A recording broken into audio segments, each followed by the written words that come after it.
네, 하나님 말씀 함께 읽도록 하겠습니다. 하나님 말씀은 사사기 8장입니다. 사사기 8장 22절에서 35절까지의 말씀을 한 절씩 한 절씩 교독하겠습니다. 제가 먼저 22절 읽도록 하겠습니다.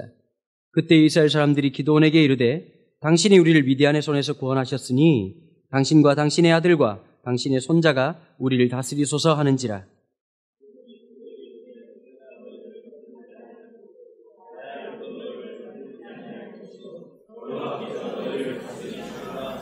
기드온이 또 그들에게 이르되 내가 너희에게 요청할 일이 있으니 너희는 각기 탈취한 귀고리를 내게 줄지니라 하였으니 이는 그들이 이스마엘 사람들이므로 금 귀고리가 있었습니다.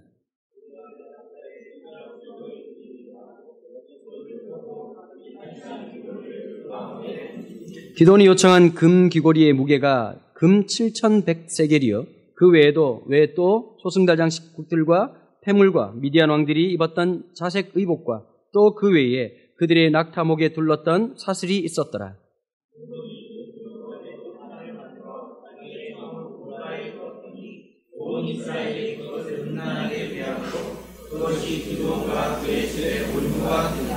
미디안이 이스라엘 자손 앞에서 복종하여 다시는 그 머리를 들지 못하였으므로 기드온이 사는 40년 동안 그 땅이 평온하였더라.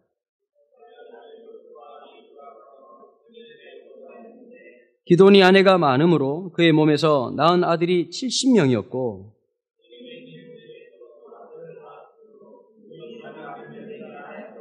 요아스의 아들 기드온이 나이가 많아 죽음에 아비에셀 사람의 오브라에 있는 그의 아버지 요아스의 묘실에 장사되었더라.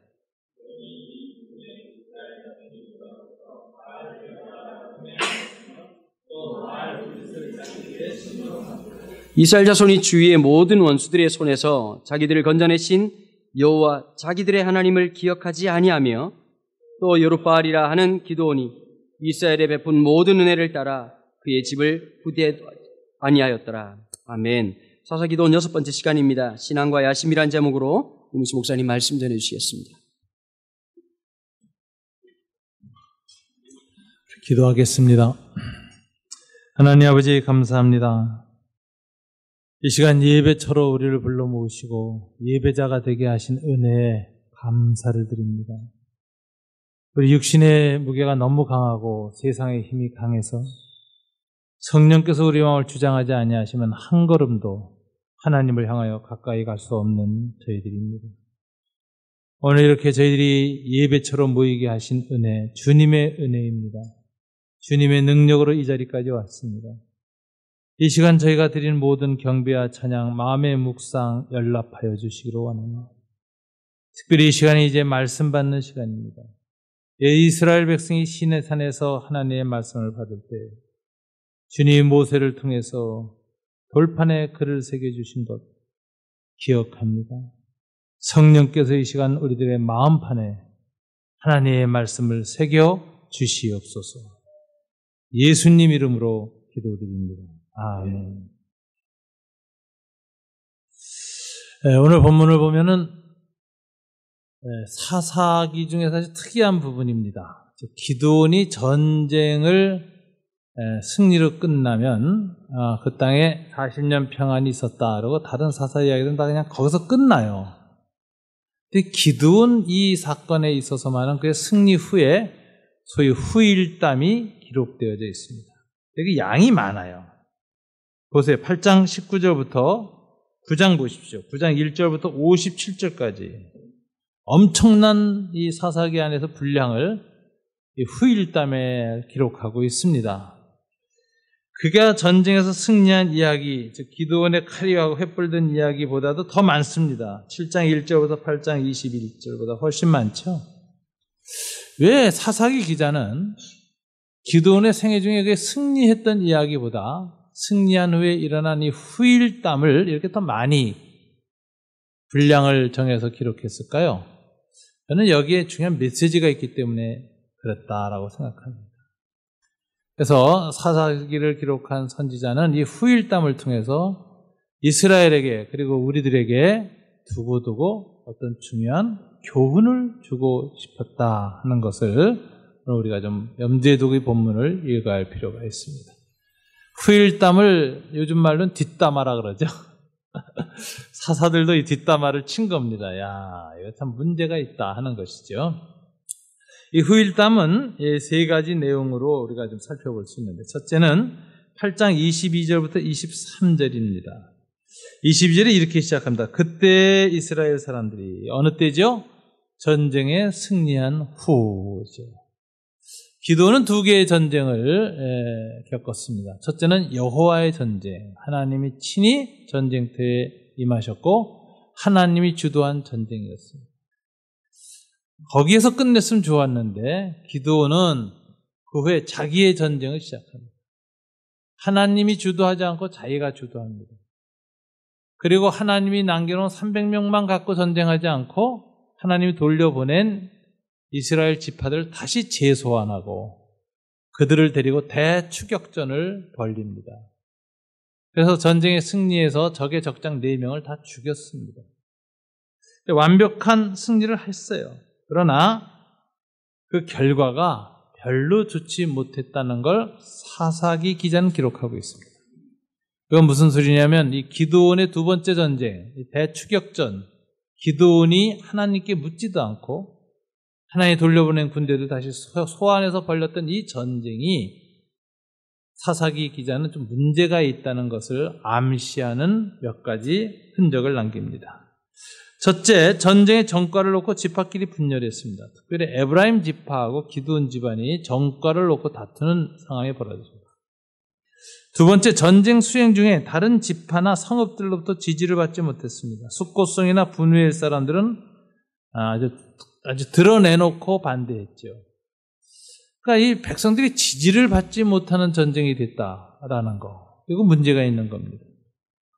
세 번째는 기드온이 전쟁에 승리하고 나서 가장 나쁜 결과를 초래한 일을 행했는데, 자기를 떡을 주지 않는 숫고성, 도움을 안 준 분우엘성 사람들을 아주 보복 징계를 했는데, 아주 그 당시에 그 장로들을 붙잡아다가 지도자들을 가시떨기 나무로 두들겨 패는 아주 포악한 힘에 의한 통치의 단면을 드러냈습니다.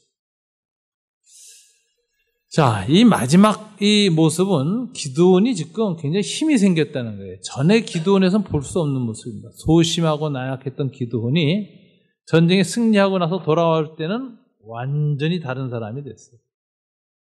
그리고는 자기한테 협조 안 한 사람들을 공개리에 엄청난 폭력적 정말 징치를 했습니다. 이 힘에 의한 이 어떤 그런 폭력이 어떤 결과를 만들어냈을까? 아주 부정적인 형태로 나타나는데 그 이야기가 바로 오늘 본문의 시작이죠. 이렇게 하고 돌아왔더니 이스라엘 백성들이 모여서 기드온에게 뭘 했죠? 당신과 당신의 아들들이 우리를 다스려 주소서. 자, 이거 왜 이렇게 됐을까요? 공포 때문이죠. 두려움 때문이죠.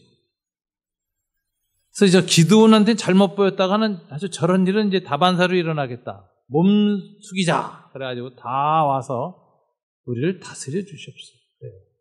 이게 이제 왕이 돼달라는 말이 아니에요. 왜냐하면 여기 본문에서 다스려 달라는 그 히브리어 동사가 왕의 통치를 나타내는 마샬이라는 단어를 안 썼어요. 그래서 이것이 왕을 요구한 건 아니지만 일종의 지배 가문이 돼달라 이런 뜻이죠.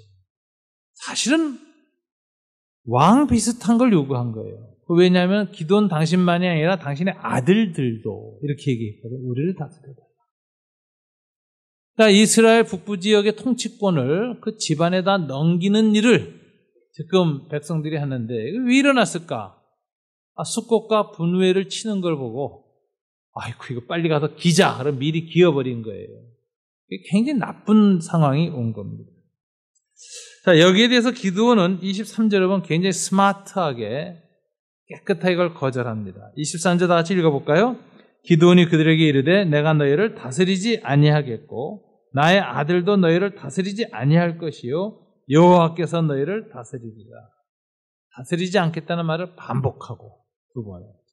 그리고 여호와께서 다스리리라. 탁 함으로써 이스라엘은 이 지파 평등성을 유지해야 되고 여호와께서 직접 통치해야지 어떤 통치하는 특별한 가문이나 어떤 시스템, 군주제 같은 것 필요 없다라고 아주 깨끗하게 잘라서 대답했습니다. 굉장히 깨끗한 거절이었습니다. 근데 문제는 이게 외형이었다는 거예요. 겉으로는 이렇게 참 멋진 대답을 하고 이들의 그 두려움에 떠는 이것을 갖다 거절했지만 그의 이 기드온이 보인 행태를 보면 이건 왕입니다. 속이 안 그랬다는 거예요. 즉 말하자면 야심이 있었다라는 거예요. 어느 순간부터 자기의 전쟁에서 승리하고 난 다음부터 그 힘에 의한 욕심이 이제 꿈틀거리고 올라오기 시작하는 모습을 여기서 볼 수 있습니다. 우선 돌아가서 무슨 일을 하느냐. 돌아간 다음에 제일 먼저 한 거 보니까 아내를 많이 뒀어요. 그리고 자식이 72명이에요. 굉장한 사건이죠. 이거는 고대 군주들의 태도입니다. 옛날부터 왕은 아내를 많이 둬요. 자손을 많이 둬야 그 자식들이 두고두고 왕가의 통치를 이어갈 수 있거든요. 왕손이 끊어지면 끝나는 거 아니에요. 그래서 여러분 고려 왕조 왕건 같은 게 얼마나 많이 자식을 줍니까? 모든 왕들은 아들 낳는 것이 그 왕의 직무 중에 가장 중요한 거예요. 많이 낳으면 좋은 겁니다. 그래서 그냥 그렇게 그 왕들이 아들 낳다가 일찍 죽잖아요, 많이. 근데 이 기드온이 오늘 행한 태도를 보면 기드온은 거의 왕과 같은 태도예요. 그리고 아내를 많이 뒀다. 거의 할렘, 왕의 후궁 공동체를 만들어 놓을 만큼 컸어요. 첩도 뒀어요. 마지막에 또 세겜에 가서 첩을 둬가지고 아들을 뒀어요. 태도가 이게 좀 불손합니다. 겉으로는 왕을 거절했지만 왕과 같은 행태를 취했습니다. 두 번째는 이게 노골적으로 왕이 되고 싶은 마음, 실질적인 왕이다라는 것을 이제 내가 뭐 왕은 거절했지만 왕이지 하고 스스로 한 걸 보면 마지막에 난 아들 이름 지어줄 때쯤 되면은 노골적이 되거든요. 이름이 아비멜렉인데 이 아비라는 것은 나의 아버지라는 히브리어 뜻이고요. 멜렉은 왕이에요. 나의 아버지는 왕이다. 지 자식 이름 지어주면서 너의 아버지는 왕이다. 이렇게 이름을 지어준 걸 보니까 이거 아주 노골적으로 자기는 왕이라는 자아가 생긴 거예요. 벌써.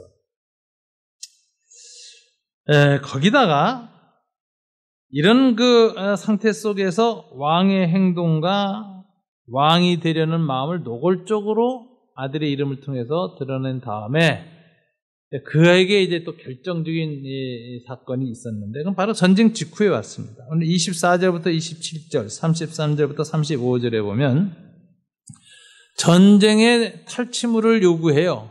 뭐 이 당시엔 다 그랬습니다. 마지막 대추격전은 기드온하고 300용사만 갔거든요. 그래서 세베와 살문나를 죽이고 그 모든 전리품을 얻었는데 세베와 살문나가 적의 주장 아니겠습니까? 그러니까 이들이 13만 5천 명이 이 노략했던 물건들 중에 상당한 걸 가지고 15,000명이 도망을 갔는데 이걸 300명이 쫓아가서 다 죽이고 그걸 다 취했으니까 300명이 아주 대거부가 됐습니다. 전리품 가지고. 돌아가는데 기드온이 뭐라고 말하냐면은 그들의 귀에 있는 금귀고리를 달라 그래요. 이 미디안 사람은 이스마엘의 후손이에요. 근데 이 문화가 남자들이 다 이 귀에다가 뚫고 고리를 다는 거예요. 그리고 이게 서열이 높을수록 금귀고리를 많이 달아요. 요즘 이거 뚫고 뭐 다는 사람들 있잖아요. 그거 다 미디안 후손입니다. 그렇게 달았는데 그거를 다 죽이고 베어내고 띄워오니까 그게 얼마나 많은지 오늘 보니까 1700세겔이라고 해서 이걸 받았어요. 그 외에 이 사람들은 이제 초승달을 숭배하니까 초승달 목걸이가 많았어요. 그것도 다 금으로 만든 거. 그 다음에 고대 미디안 사람들은 말을 타고 전쟁하고 낙타를 타고 전쟁했는데 낙타도 자기 족장들의 낙타는 으리으리하게 장식합니다. 무섭게. 뭐 금 장식을 잔뜩 해놨거든. 목에다. 낙타 그 긴 목에다 막 금사슬을 둘러놨는데 이것도 다 뺏어가지고 다 이제 받았어요. 그래가지고 기드온이 뭐를 하느냐? 에봇이라는 옷을 만듭니다. 이 에봇이라는 것은 레위기에 나오는 제사장의 제사 드릴 때 입는 옷이에요. 1년에 한 번 지성소 들어갈 때만 입는 옷이에요. 이게 천으로 만들지 않고 금으로 무거운 중수로 두껍게 만드니까 이 에봇 옷을 이렇게 딱 세워둘 수 있는 거예요. 그리고 이것을 갖다가 어디다 세워뒀느냐? 자기가 때려부셨던 바알과 아세라 신당이 있던 그 자리에다가 자기 집 오브라에 있는 그 자리에다가 그걸 딱 세워놨어요. 자, 이렇게 세워놓으니까 이제 무슨 일이 됐죠? 이게 전쟁 기념비가 됐습니다. 이 전쟁 기념비가 이 돌로 만들고 크게 세워놔도 많은 사람들이 구경하러 다니는데 요즘 이게 황금 에봇이 있다. 이 에봇이라는 것도 말만 들었지 보지 못한 사람이 대다수인데 이게 또 순 금덩어리로 만들었다. 그리고 전쟁에서 죽인 미디안 병사들의 그 몸에서 나온 금으로 다 녹여서 만든 것이다 할 때 당대 이스라엘 사람들이 얼마나 그 기드온의 이야기 들고 흥분되고 감동받은 사람이 찾아왔겠습니까? 아마 이스라엘 사람들이 요즘 단체 투어 다니는 것처럼 아마 전 사방에서 몰려왔습니다. 그래서 온 이스라엘이 모였다 이렇게 성경이 기록되어 있어요. 북부 지파 동맹의 사람들만이 아니라 남부 부엘세바 서부까지 다 몰려왔다는 거예요. 자, 여러분 이건 뭘 의미하는 걸까요? 고대 제왕들은 전쟁에 승리하고 나면 전적비를 세웁니다. 기념비를 세웁니다. 그 기념비를 통해서 자기의 통치권을 확고하게 하고 그걸 정당화시키고 승복시키는 통치 수단입니다. 그러니까 여기서 이 기드온이 황금 에봇을 만든 것이 결과가 어떻게 됐느냐? 기드온의 통치를 굉장히 사람들한테 강제하게 되는 그런 정치적, 사회적 기능을 했다는 것이에요. 그 다음에 이제 이것을 보고 이스라엘 백성이 반응이 어떻게 됐느냐. 그것을 음란하게 위함으로 이렇게 되었어요. 일단 그 다음에 33절부터 35절까지 다시 한번 읽어볼까요? 기드온이 이미 죽음에 이스라엘 자손이 돌아서서 바알들을 따라가 음행하였으며 또 바알브릿을 자기들의 신으로 삼고 이스라엘 자손이 주위의 모든 원수들의 손에서 자기들을 건져내신 여호와 자기들의 하나님을 기억하지 아니하며 또 여룻바알이라 하는 기드온이 이스라엘에 베푼 모든 은혜를 따라 그의 집을 후대하지도 아니하였더라. 자, 이것을 세웠는데 사사기 기자는 27절에서 그것이 기드온과 그의 집의 올무가 되니라. 이렇게 됩니다. 이게 기드온이 마지막 결정적 실수를 한 게 이 에봇을 만든 것이었어요. 자, 이 에봇을 보러 온 사람들이 그 에봇을 보고 하나님을 찬양하는 예배를 드리기 시작했는데 이게 이제 문제예요. 이 사람들이 에봇을 놓고 기드온과 그 기드온을 통해서 역사에 하나님을 찬양을 한다고 하지만 찬양하는 방식이나 내용은 바알주의 문화예요. 너무나 오랫동안 바알의 우상 숭배가 내면화되어 있어서 하나님 섬긴다고 하면서 그게 나오는 거예요. 이런 일은 성경에 흔히 있습니다. 아론도 금송아지를 만들어요. 똑같이 금그기로 해서 금송아지를 만드는데 이 사사기 기자가 금귀고리에서 에봇이 나왔다는 걸 아주 강조하고 그 결과 우상숭배를 갖다가 강조하는 것은 아론의 우상숭배를 염두에 두고 쓴 거거든요. 이 금귀고리라는 단어 속에 있는 연관성이 암시하는 바가 그거예요. 그런데 이 아론도 보세요. 그 금송아지 만들어 놓고 뭐라고 하는지 아세요? 우상이라고 그러지 않죠. 이것이 너희를 애굽에서 인도해낸 여호와니라. 여호와라. 숭배는 애굽에서 했던 황금 우상 숭배, 황금 송아지 숭배, 하피신 뭐 이런 것들 다 보면 그 얼굴은 사람이고 몸뚱아리는 황소거나 얼굴이 황소거나 몸은 사람이 뭐 이런 신들이었거든요. 그런 거 만들어 놓고 여호와다 이래요. 이런 걸 아론의 우상 숭배라는 거예요. 이것이 예수다 그러는데 그 내용 가르치는 바는 돈이지. 예수 믿으면 돈 벌고 예수 믿으면 병 낫고 예수 믿으면 성공한다. 예수의 이름으로 황금 숭배를 가르친다. 이게 아론의 우상 숭배래요. 오늘 한국 교회가 바로 이 문제 아니겠습니까? 예수의 이름으로 기복 신앙이 들어가잖아요. 이런 게 이제 우상 숭배에 깊이 물들은 사람들한테 자주 일어나는 현상인데, 이 에봇 우상 앞에서 이스라엘 사람들이 모여서 뭐냐면 바알 신을 섬기듯이 섬긴 거예요. 그런데 이 섬기는 형태를 음란하게 섬겼다 이렇게 표현해요. 왜 그럴까?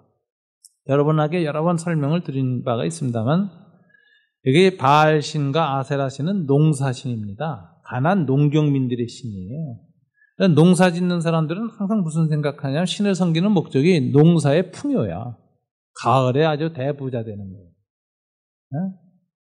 근데 농사가 잘 되려면 어느 신을 섬겨야 농사가 잘 될까 하는데, 그 가나안 다신교 문화 속에 보면 바알 신은 하늘 신이고 비와 우박과 이슬을 내리는 신이에요. 아세라 신은 여신인데 대지의 신이에요. 땅의 신이에요. 그래서 이 하늘신 바알과 아세라 신이 결합하면 어떻게 되느냐? 하늘에서 비가 떨어져요. 이것을 바알신의 정액으로 봅니다. 생명을 바알신이 내리는 거죠. 그런 대지의 여신 아세라의 자궁에 그게 들어가가지고 딱 결합돼가지고 생명이 잉태돼서 씨앗이 탁 자라는 거예요. 싹이 되고 꽃을 피고 열매를 맺어서 가을에 풍성한 과실들이 나오면 어떻게 되죠? 이건 바알신과 아세라신의 열매죠. 축복의 열매죠. 그래서 가을 추수감사제 때, 농경제 때에 바알신과 아세라 여신을 찬양하고 숭배합니다. 이건 고대 농경제에 아주 흔히 있는 일이었어요. 네, 우리나라도 그 견우직녀 이야기가 하늘신들, 남신과 여신의 이야기 아닙니까? 7월 칠성날 만나서 운우지정을 나누면 그때 나타나는 현상에 칠성날에 비가 와요. 비가 오면 그해 농사가 잘 된다. 합방을 잘했으니 신들이. 하나는 농사신 소신 아닙니까? 하나는 농경사에서 직조를 짜는 여자애. 이게 합방이 돼가지고서는 농사가 잘 된다. 이게 우리 동양도 그렇고 중국 사람들도 그런 사상이 있었는데 중국 사람들 조금 더 일찍 철학화시켰어요. 그래서 남신을 양, 땅 여신을 해서 음양 이론으로 철학화시켰어요. 그래서 제2보다는 철학이 발달하죠. 중국은. 중군동은 다 다신교 문화에서 인격화되어 있습니다. 그래서 남신 여신이에요. 아주 심해요. 이들이 이제 이 제2축제를 하는데, 아세라, 또 바알신을 섬길 때 보면 뭐하냐면 예배를 드릴 때 예배 중에 소위 바알신과 아세라신의 합방 행위를, 본받는 행위를 거룩한 종교 행위로 그대로 반복합니다. 그래서 그 예배에 참석한 남자, 여자가 다 공건연하게 성행위를 해요. 자기 남편 아내 아닌데 막 그냥 이렇게 혼음이 일어나요. 그것은 그 바알신에 대한 찬양하는, 몸으로 하는 연극적 찬양 행위야. 그래가지고 바알과 아세라 문화가 들어가면요, 성윤리가 무너지고 가정이 붕괴됩니다. 고대사에서. 그러니까 하나님이 바알과 아세라 신을 음란히 섬기는 것이 이스라엘의 올무가 된다 그렇게 경고했는데도 이스라엘 백성은 그 문화에 젖어가지고 여호와의 에봇 앞에서도 그렇게 섬깁니다. 하나님을. 머릿속엔 하나님인데 행동은 바알주의예요. 머릿속에 예수 섬기는데 추구하는 기도는 다 무당 기복주의야. 이게 우리하고 비슷해요. 한국 기독교. 이렇게 돼가지고서는 음란히 섬긴다라는 단어가 그래서 나오는 겁니다. 음란하게 섬겼다는 게 영적 음란이다 이렇게만 해석한 사람인데 이건 성경 몰라서 그래요. 고대 바알 종교의 그 문헌들을 보면 이게 영적 음란이 아니라 실제 육체적 음란이었다니까. 근데 그것의 종교성이 보여요. 이런 일이 굉장히 흔해가지고요. 그 헤로도토스라는 사람이 있어요. 그리스 역사가인데 예수님보다 200년 전 사람이에요. 이 사람이 쓴 책 이름이 히스토리아예요. 역사라는 책은 처음 쓴 사람인데 이 사람은 그리스 사람인데 그리스하고 가장 갈등 관계에 있었던 게 고대 아시아거든요. 소아시아, 지금 터키죠. 트로이 목마 사건이죠. 그래서 그것도 아시아로 그리스 사람들이 침공한 사건이에요. 그 다음에 그리스 1차, 2차 전쟁, 뭐 300용사 뭐 이런 거 나온 전쟁이 있죠. 그건 다 이번엔 페르시아, 아시아가 그리스를 침공한 전쟁이에요. 마지막에 알렉산더가 페르시아 가서 붕괴시킨 것이 뭐야? 또 그리스가 아시아를 정복한 사건. 그러니까 이 고대 지중해 문명에서는 그리스 전통과 페르시아, 아시아 전통이 굉장한 갈등을 빚습니다. 한쪽은 도시 민주주의 국가고 한쪽은 중앙집권주의 군주제 국가예요. 제국주의예요. 이런 것들이 계속 문화와 전쟁, 정치, 사회 구조가 차이가 있어서 이제 전쟁을 하는데 여기 관심이 많았어요. 이 헤로도토스가. 그래서 아시아 연구를 하는 아시아 여행을 합니다. 그리고 쓴 글 중에 아시아 여행 중에 가장 특이했던 사건을 기록해요. 그건 뭐냐? 아시탈트 여신을 섬기는 장소에 갔더니 이렇게 돼 있어요. 아시탈트 여신은 아세라 여신, 그러니까 바알 아세라의 후기 이름이에요. 후기 이름이고, 이 이름이 그리스로 가서는 아프로디데 신으로 바뀌죠. 그리고 또 성경에 보면 아데미 여신이요 뭐 이렇게 나오는 그 여신인데, 로마로 가서는 비너스 신으로 바뀌어요. 근데 이 신이 굉장히 아름답다고 여러분 생각하죠? 비너스라면 아프로디데, 미의 여신. 그거는 16세기에 미켈란젤로가 만든 재창조한 이미지에 불과합니다. 아프로디데 여신의 진짜 모습을 여러분 한번 보실 수가 있어요. 그리스를 방문하시면 국립박물관을 가보십시오. 그럼 그 고린도 지역에서 출토된 아데미 여신이 상이 남아있는데, 그 아데미 여신 상을 제가 보고 깜짝 놀라서 실망했어요. 굉장히 아름다운 여신일 거라고 생각했더니 이게 미켈란젤로의 아주 생구라였던 거예요. 제가 이렇게 보니까 끔찍하더라고. 가슴에 유방을 그려놨는데 아름다운 유방이 아니라 한 20-30개를 붙여놨어. 근데 막 알집 같아. 난 암 걸린 여자인 줄 알았어요. 저건 암인가? 막 끔찍해요. 근데 왜 이 고대 아데미 여신이나 이 아프로디데 또는 그 바알 신, 아세라 여신, 이 아시타르트 신들이 다 이렇게 다유방신인가? 이게 풍요의 상징이기 때문에. 젖 하나 가지고는 둘밖에 못 먹이잖아. 한 20개 돼야 막 주렁주렁 20명 먹이고 후손이 번성하는 거예요.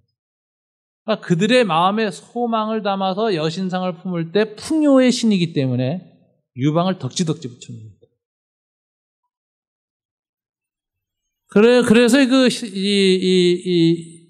그 헤로도토스가 그런 글을 써요. 아시탈트 여신 신전에 갔더니 그날은 이상하게 도시의 모든 귀족 왕들 부인이 얼굴에 면사포를 쓰고 신전 앞에 나래비 서 있어. 시녀들도 옆에서 수건 쓰고 같이 있고. 그럼 어떤 일이 벌어지냐? 신전에 예배드리러 온 남자들, 그게 귀족이든 평민이든 종이든 상관없어요.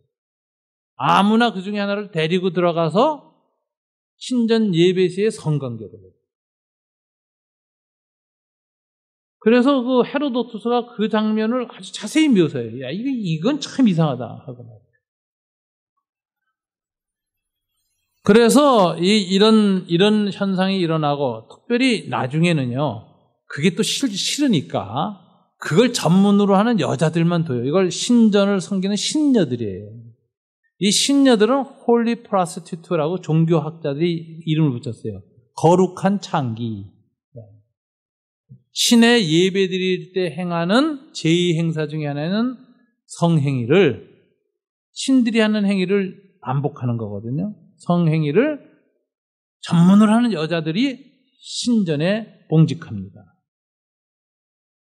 그래서 고린도 교회 보면 고린도 교회 지중해 연안의 4대 신전 중에 하나가 아데미 여신 신전이 있어요. 그런데 그 당시 고린도시, 바울이 고린도서를 쓸 당시에 인구가 한 12만 됐는데 신전 창기 숫자가 12,000명이었어요. 전 인구의 10분의 1이 창녀였어요. 고린도는. 그러니까 고린도시 전체가 음란해요. 그래서 고린도 교회가 음란 문제가 나오는 거예요. 바울이 고린도 전서를 쓰면서 심지어 너희 중에 음행이 있다는 말을 내가 들었다 하고 막 근심해서 편지 쓰잖아요. 아들이 아버지의 후처를 범하였다는 소리까지 들렸다. 근친상간을 막 공격하잖아요. 어떻게 그럴 수 있느냐. 또 고린도서에는 이 성범죄를 굉장히 무섭게 다뤄요. 다른 모든 죄는 몸 밖으로 생각으로 짓는 죄인데 몸으로 짓는 데는 성범죄인데 너희 몸이 하나님의 성전인 걸 알지 못하느냐. 이렇게 그냥 무서운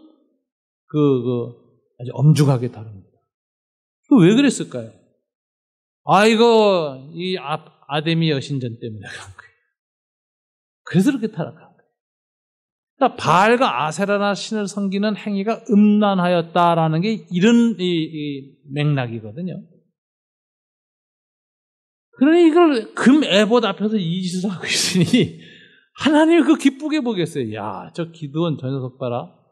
내가 끝난 전쟁을 지가 이어서 해치우더니 거기서 얻은 전리품 가지고 금 에봇을 만들더니 결과는 뭐냐? 심각한 오상. 이게 어느 정도 심각해졌느냐면요. 이때 이스라엘 백성이 바알 성을 썼는데 바알 이름이 바뀌어요. 바알 브릿을 자기들의 신으로 삼고 이렇게 돼요. 이 브릿이라는 단어가 붙었어요. 바알 신에서. 이게 묘한 말입니다. 브릿은 언약이라는 뜻이에요. 바알 브릿 하면 언약의 바알 이런 뜻이에요. 이거 어디서 온 이름일까요? 여호와 브릿에서 온 말이에요. 언약의 여호와를 바알하고 혼합이 되어버립니다. 이런 혼합주의, 혼합 종교다. 이래가지고 하나님의 이름으로 드려야 할 예배를 바알의 형식으로 제의를 행하더니 나중에 이름도 바꿔버렸어. 바알브릿이라고.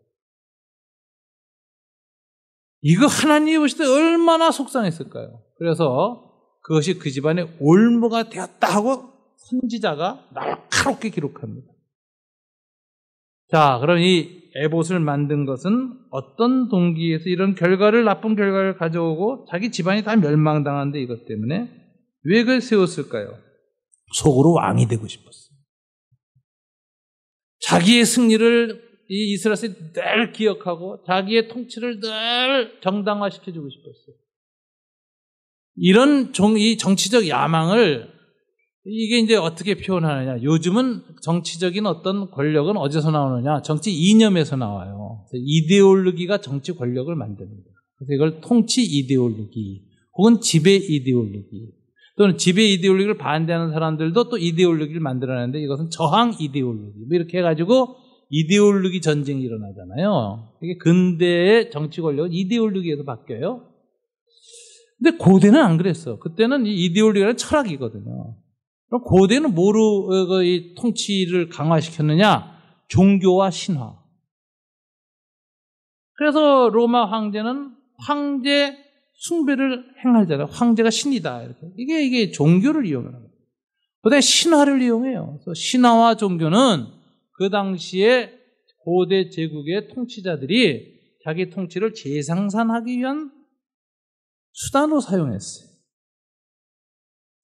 근데 이 짓을 누가 했냐? 이 기드온이 한 거예요. 기드온이. 그러니까 이 기드온이 하는 행위를 보면은 아내를 많이 두거나 막내 아들 아비멜렉이라고 이렇게 짓는 거나 이거 금신상 만든 거 보면은 말이죠. 이건 에봇 만든 거면 이거는 명백하게 하나님의 영광과 하나님의 승리를 자기의 권력으로 사유화했다. 신학자들은 요즘 요때 사사화했다는 단어를 많이 써요. 아주 사사롭게 개인 걸로 만들었다. 그리고 그 결과가 올무가 되어서 망한다. 자, 하나님의 영광을 찬탈했다. 하나님의 영광 위에다가 자기 밥숟가락 하나 더 얹어 먹었다. 이런 행위가 올무가 된다. 올무가. 이거 우리 생각할 게 많아요. 하나님 우리에게 은혜 베푼 일이 많습니다. 저는 이 본문 보면서 떠오른 분이 계세요. 하나님 그렇게 부흥의 은총을 주셨고 은사도 특별하게 주셔서 1950년 즉 2차 세계대전 이후 전 세계 선교와 부흥의 중심 인물이 된 분이 한국에서 나왔어요. 근데 그분이 하나님 주신 그 은사를 사유화했지. 지금은 가장 비참하게 붕괴되고 있어요. 그 자식들도 다 썩어나가고 있잖아요. 기드온이 겪었던 이 모습이 일어나고 있어요. 우리는 그런 거 없나요? 우리는 분명히 하나님의 은혜로 주신 무엇이 있습니까? 건강도 그렇고. 여러분의 직업도 하나님의 은혜로 주신 것일 가능성이 많아요. 직장 생활에서 어렵고 힘들 때에도 기도하고 하나님이 응답해서 유지시켜 준 적도 있고, 사업도. 여러분이 갖고 있는 돈이나 집도 때로는 하나님의 응답으로 준 것이 있는데 너무 우리가 그것을 잊어버리고 하나님 주신 건강, 은사, 직업, 달란트 이런 것들 다 자기 영광을 위해서 쓰는 부분은 없는가? 이거 두려워해야 됩니다. 한국 교회는 그런 사람들이 망해서 망하고 있고요. 한국교회 대형교회 목사님들이 분명히 그분들 하나님 주신 독특한 은사와 능력이 있어요. 그분들을 통해서 영광을 받으신 적이 있어요. 그런데 그 후일이 안 좋아. 그거 가지고 다 욕심과 야심을 통해서 써버려가지고 끝이 안 좋은 사람들이 얼마나 많습니까? 신앙을 야심으로 채우기 시작해요. 자기의 야심을 금 에봇으로 위장했다. 이런 것들이 바로 자신의 집안의 괴멸을 갖고 왔다고 사사기 기자는 딱 쓰고 올무가 되었다. 우리는 지금 나에게 혹시 올무로 변하고 있는 어떤 좋은 은사나 은혜가 없나 잘 살펴봐야 돼요. 변질되기 전에 회개하고 제거해야 됩니다. 그래서요, 하나님의 축복은 죽을 때 알아요. 끝이 좋은 사람이 복을 받은 거예요. 중간에 아무리 크고 잘 나가 아무 소용없는 거예요. 마지막까지 신앙을 지키고 믿음의 영광을 드러내고 하나님이 기뻐할 만한 상태 속에서 세상 떠나는 사람이 정말 복된 사람이죠. 기도는 너무 안타까워요. 어떻게 이렇게 끝을 맺어요? 본인도 망했고 본인의 자식들 다 망하고 이스라엘이 망했습니다. 이스라엘이. 이 일 후 이스라엘은 돌이킬 수 없는 낭떠러지로 가는 거예요. 이스라엘 역사의 분기점을 이룬 일입니다. 자, 결과는 어떻게 됐냐? 9장 1절부터 57절 보면 굉장히 긴 예가 나오는데 소위 왕자의 난이 시작돼. 자, 아비멜렉이 첩의 아들이거든. 세겜에서. 가만히 보니까 70명하고 같이 다스리는데 자기 지분이 너무 적고 홀대해. 첩에서 자식이라고. 그러니까 원한이 생겼어. 저것들 70명 다 죽여야지. 권력 투쟁을 시작하는 거예요. 그래가지고 자기 이제 고향 사람들, 세겜 사람들, 자기 어머니 고향 사람들 다 불러 모아가지고 70명이 여러분 다스리는 게 좋아요? 한 명이 다스리는 게 좋아요? 그랬더니 70명 너무 힘들다. 하나면 좋다. 했더니 그래 일 벌립시다. 그래놓고 70명 기드온 왕자들 다 초대해. 한날에 칼도 반석에서 다 죽여버려. 무시무시한 집안 살육전이 일어났어요.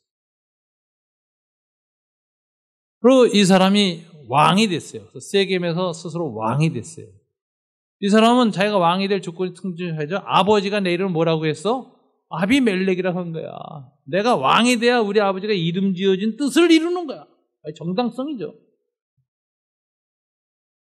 이 기드온의 야망이 노라되면서 아들한테 이름을 딱 지어줬는데 그 이름 받은 아들이 기드온의 나머지 아들 다 죽이는 이 폭력의 부메랑.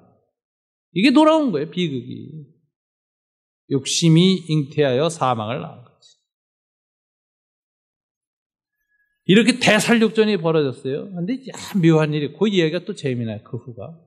세겜 사람하고 이번엔 아비멜렉이 전쟁이 일어납니다. 원래요, 나쁜 놈들이 잘 뭉쳐요. 언제 잘 뭉치죠? 이익연합. 공동 이익이 있을 때는 그 전에 그렇게 싸우던 사람들끼리 착 웃으면서 악수하고 뭉치고 계약서 씁니다. 그래서 역사 속에서 보면 좌파들은 이념연합이고요. 우파는 항상 이익연합이거든요. 좌파가 우파 못 이겨요. 얼마나 그 연합이 강고한지. 역사 속에서 역사를 보면 다 그래. 뜻은 좋지만 멈추질 못해. 반날 분열이 나고 뭐 따지고 싸우고 갈라지고. 근데 저쪽은 위기 상황 따고 공동의 위기가 이익을 다 노출 위기가 하면 쫙 일사불란하게 뭉쳐요. 근데 이 나쁜 사람들의 문제는 뭐냐? 이기고 나면 이익 분배로 이제 내분을 시작하는 거야. 무서운 내부 권력 투쟁을 하죠. 이러다가 망하는 게 역사의 특징이에요. 이 아비멜렉하고 세겜 사람이 전쟁에 붙습니다.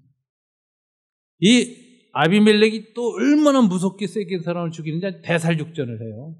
그리고 두 번째 또 쫓아가는데 보니까는 사람들이 도망가다가 이제 그 망루를 하나 올라갔어. 아주 단단한 망루가 있는 곳에 몸을 피한 거예요. 막 다 숨어 들어가고. 근데 아비멜렉이 망루 밑에까지 가가지고서는 칼 들고선 저거 죽여야 되겠다고 막 군대를 이끌고 이제 쳐들어 올라가려고 그러는데 위에서 어떤 자가 이렇게 보니까 밑에 머리 큰 놈이 하나 왔다 갔다 해. 그래가지고 맷돌 윗짝을 툭 떨어뜨렸는데 그게 떨어져가지고 아비멜렉의 두개골이 깨져서 그 자리에서 죽습니다. 근데 이 아비멜렉 죽을 때의 모습도 굉장한 재미난 부분이 있어요. 칼든 부관한테는 말이에요. 야, 내가 지금 머리가 깨서 죽는데 여자 손에 죽었다는 소리 듣기 싫다. 그러니 네가 칼로 나를 찔러다오. 그러고 죽어요. 아유, 죽어가면서도 남자라고. 아이고 저 이게 그 가부장적 이데올로기의 아주 비참한 모습이에요. 남자들이 마지막에 남자로 죽으면 안 돼요. 인간으로 죽어야지. 참 인간다운 인간으로 하나님 앞에 가야지.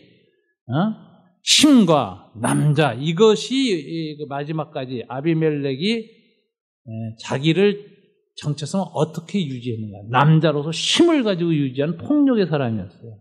자, 이거 어디서 시작했죠? 기드온 씨. 애비가 뿌린 씨 때문에 자식이 그렇게 죽는 거예요. 이 집안이 멸문됐습니다.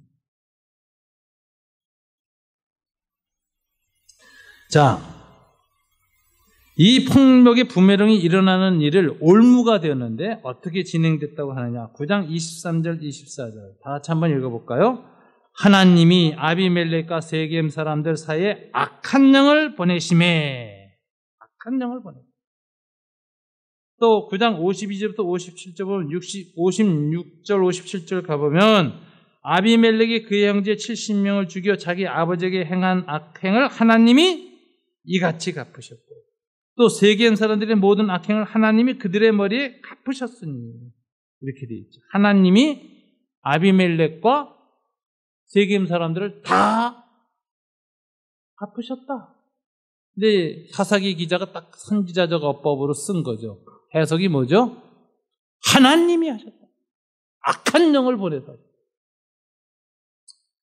여러분, 오늘 본문을 통해서 우리가 이 처절하게 멸망당한 세겜 족속과 아비멜렉의 모습을 보면서 우리가 이것을 의도적으로 사사기 기자가 뚜렷하게 기록한 메시지를 우리가 마음에 담아야 합니다.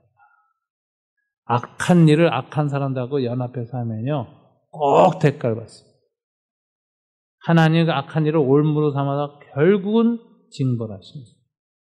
그래서 악한 사람이 일시 승리하고 연합이 강고해 보여도 그 앞에 주눅들지 마십시오. 선으로 악을 이기고 선으로 악을 대하면 약한 것 같고 지는 것 같고 손해보는 것 같고 어리석은 것 같지만 어느 순간에 하나님이 그 악한 자들을 물리치게 악한 영이 들어가서 역사하고 마음속에 성령과 하나님의 영으로 지배받은 사람들은 끝이 좋습니다. 결국은 승리하죠. 이걸 사사기 기자가 오늘 이 후일담을 통해서 기록하고 있습니다. 오늘 우리는 생각해야 될 것을 믿음으로 포장해서 자기의 욕망과 야망을 성취하려는 세속적인 그리스도인이 되지 않기를 위해서 참 기도해야 됩니다. 우리 주변에 그런 그리스도인이 너무 많고요. 그런 사람한테 많은 사람이 실망합니다. 성공했다는 사람, 성취했다는 사람, 큰일을 이뤘다는 사람들의 내부로 들어가 보면 그런 모습 때문에 굉장히 상처를 받습니다. 자, 우리는 이 신앙과 야망을 구분할 줄 알아야 되는데 자기의 야망을 신앙으로 위장하는 일에 너무 능해요. 이런 일에 속지 말아야 되고 우리 자신도 자기 자신에게 속지 말아야 돼요. 우리는 그런 내면의 동기가 있어요. 그래서 진정한 신앙이란 뭔가? 자기 성취가 아니라 자기 부정이라는 거 거꾸로 가는 길이에요. 세상은 자기 성취를 하라 가르치지만 예수님은 자기 부인을 하라. 누구든지 나를 쫓아오려거든 자기를 부인하고 거꾸로 가는 길로 살라 이렇게 얘기해요. 간증도요. 어떤 간증이 좋으냐면 예수 믿고 하나님 앞에 헌신했더니 이런 좋은 일이 있습니다 하고 부자 되고 성공하고 축복받은 일만 막 간증하는 거. 옛날 우리 70년대 80년대 많이 들었죠. 그 간증은 참 수준 낮은 간증. 더 좋은 간증은 뭔지 아세요? 하나님 앞에서 자기의 욕망과 야망을 내려놓고 순종한 간증. 성공이 아니라 고난과 환난을 이겨낸 간증. 그 불에 타가지고 고생했던 그 지선자매가 한 간증이 늘 아름다운 건 뭐예요? 성공하고 승리해서가 아니라 그런 환난, 내가 저런 일을 당했으면 내가 어떻게 저렇게 자기의 삶을 다시 세워갈 수 있을까? 불가능하다고 느낄 만한 고난을 다시 잘 믿음으로 아름답게 그 내면을 더 외면의 얼굴 몇백 배 전의 얼굴보다 더 이쁜 내면의 얼굴로 다 간직할 때 그 속사람이 드러나는 걸 볼 때마다 얼마나 우리가 감동을 받습니까? 간증 중의 간증은 자기 부정의 간증. 하나님은 우리가 무엇을 성취해서 영광 받으시는 것보다 우리가 자신을 쳐서 복종시키는 모습을 통해서 영광 받으시기를 원합니다. 그래서 사도 바울이 뭐라고 하느냐 이렇게 말을 하죠. 형제들아 내가 그리스도 예수 우리 주 안에서 가진 바 너희에 대한 나의 자랑을 두고 단언하네. 뭐 자랑해요. 나는 날마다 죽노라. 우리는 이 날마다 죽는 신앙생활을 매일 해야 해요. 매일 말씀 보고 기도할 때마다 내 마음의 욕심을 딱 성령의 빛으로 스캔해가지고 그런 암세포가 하나 딱 발견되면 그걸 치유하고 빼내고 주님의 은혜로 극복해내서 늘 건강한 내면, 주님 보시기에 아름다운 영혼, 우리 욕망을 내려놓는 일에 능한 그리스도인이 될 때 욕망으로 가득 차고 욕망을 실현하려고 수단 방법 안 가려고 하는 이 어두운 세대 속에서 그런 사람들이 빛이 되고 소금이 되는 것이지. 저와 여러분의 인생 중에 이 날마다 죽노라 이 은총을 누리셔서 기드온처럼 은혜 받고 망하는 인생 되지 않기를 주님 이름으로 축원합니다. 우리 다 같이 말씀 붙들고 한번 기도하겠습니다. 하나님 우리를 보게 도와주십시오. 나 자신을 칠 수 있는 성령의 은혜를 주십시오. 날마다 죽을 수 있는 축복을 성령 안에서 허락해 주십시오. 간절히 기도합시다.